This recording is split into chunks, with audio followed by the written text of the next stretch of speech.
Day 2 break even, లాభాల్లో Chhaava Telugu version. ఆ వివరాలు చూసుకునే ముందు మన ఫిల్మీ బౌల్ ఛానల్ని లైక్ చేయండి, షేర్ చేయండి, సబ్స్క్రైబ్ చేసుకోండి. Hello movie lovers, Chhaava Telugu వర్షన్కి response మరో లెవెల్లో ఉంది. మొదటి రోజు 3 కోట్ల గ్రాస్ వసూలు చేసిన ఈ సినిమా రెండో రోజు మాత్రం 6 కోట్లకు చేరుకుంది. 3 కోట్ల బ్రేక్ ఈవెన్ టార్గెట్తో రిలీజ్ అయిన ఈ సినిమా ఆ టార్గెట్ని ఈజీగా దాటేసింది. ఈ సినిమాకి అప్పుడే 40 లక్షల లాభాలు వచ్చేసాయి. సాధారణంగా మౌత్ టాక్ బలంగా లేకపోతే రెండో రోజు వసూళ్లు డ్రాప్ అవడం సహజం. కానీ చావా విషయంలో ఎటువంటి తగ్గుదల లేకుండా మరింత ఆదరణ లభించడం విశేషం. ఇది కేవలం ఓ డబ్ మూవీ కాదు, తెలుగులో ఓ స్ట్రాంగ్ ఫేస్ తో కొనసాగే సినిమా. ఇక బుక్ మై షోలో అడ్వాన్స్ బుకింగ్స్ కూడా హై రేంజ్ లో ఉన్నాయి. మొదటి రోజు 57,000 టికెట్స్ బుకింగ్ కాగా రెండో రోజు ఈ సంఖ్య 69,000 దాటిపోయింది.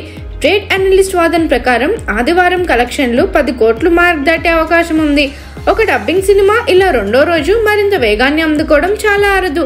దీనికి ప్రధాన కారణం సినిమా కథ, నటన, విజువల్ ప్రెజెంటేషన్ అన్ని ప్రేక్షకుల్ని బాగా ఆకట్టుకోవడమే. వాస్తవానికి తెలుగులో వేరే పెద్ద సినిమాలు పోటీ లేకపోవడం కూడా చావాకు అనుకూలంగా మారింది. గీతా ఫిల్మ్ డిస్ట్రిబ్యూషన్స్ ద్వారా విడుదలైన ఈ చిత్రం ప్రమోషన్స్ పరంగా పెద్దగా హడావిడి చేయకుండానే జనాల్లోకి వెళ్లి ఆకర్షించగలిగింది. సినిమా హిస్టారికల్ యాక్షన్ డ్రామా అయినప్పటికీ ప్రేక్షకులకు ఎమోషనల్ కనెక్ట్ కరెక్ట్ గా రావడంతో వసూళ్లు అయితే పెరుగుతున్నాయి. మరిన్ని మూవీ అప్డేట్స్ కోసం, ఫిల్మ్ రివ్యూస్ కోసం ఫాలో అవుతూ ఉండండి ఫిల్మీ బౌల్.